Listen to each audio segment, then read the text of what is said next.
Yo soy Alberto y voy a hablar acerca del tema 2, que se llama el texto y sus propiedades. El primer apartado de este tema se llama el enunciado y el texto, y empieza contándonos acerca de qué es el enunciado. El enunciado es la unidad mínima de comunicación y está compuesto por palabras o una secuencia de palabras y por silencio o pausa. El enunciado es un mensaje inteligible, es decir, que se entiende y se usa en un contexto físico o verbal determinado. Lo segundo que nos habla es que el texto es la unidad comunicativa formada por el enunciado, que ya he explicado lo que es, o por un conjunto de enunciados. Y en este se transmite un mensaje con sentido completo, es decir, que se entiende. Lo segundo de que nos habla es la coherencia, que la coherencia quiere decir que el texto tenga sentido. Hay dos tipos de coherencia, la coherencia pragmática y la coherencia interna. Se entiende por coherencia pragmática la adecuación de un texto al contexto en el que se produce la comunicación. Y por coherencia interna entendemos que la conexión, relación o unión en el ámbito del significado de los distintos enunciados que forman el texto. También nos habla acerca del tema, que es el tema principal acerca del que habla el texto. Vale. Luego continúa con el resumen, que consiste en la exposición de los contenidos principales del texto, de una forma condensada y precisa, y resumida, de ahí el nombre. También nos habla de la estructura, que sería, la estructura de un texto es la manera en la que se organizan las partes de la relación, del conjunto.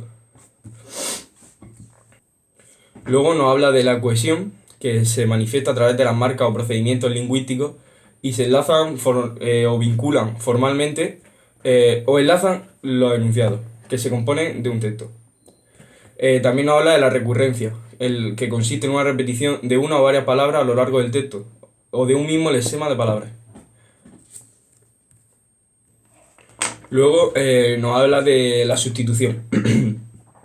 Y hay 6 tipos de sustituciones.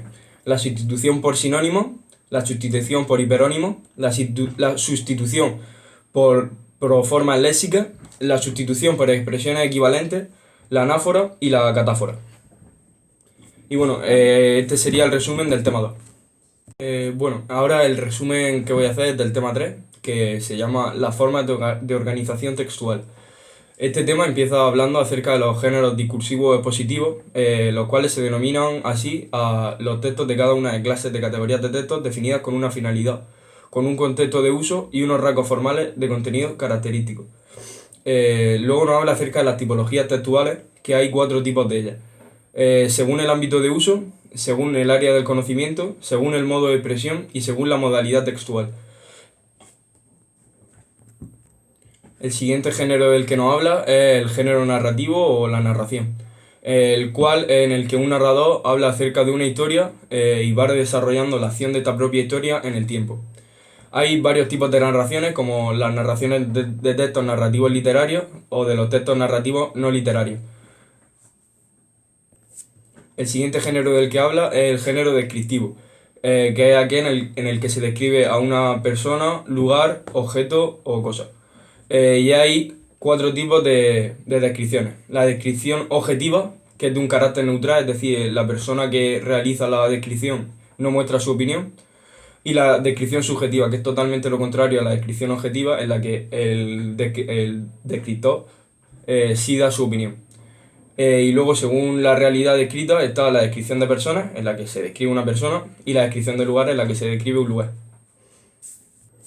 El siguiente género del que nos habla es el texto expositivo o la exposición. Este texto tiene como finalidad proporcionar y hacer comprender una información al receptor, es decir, a la persona que escucha.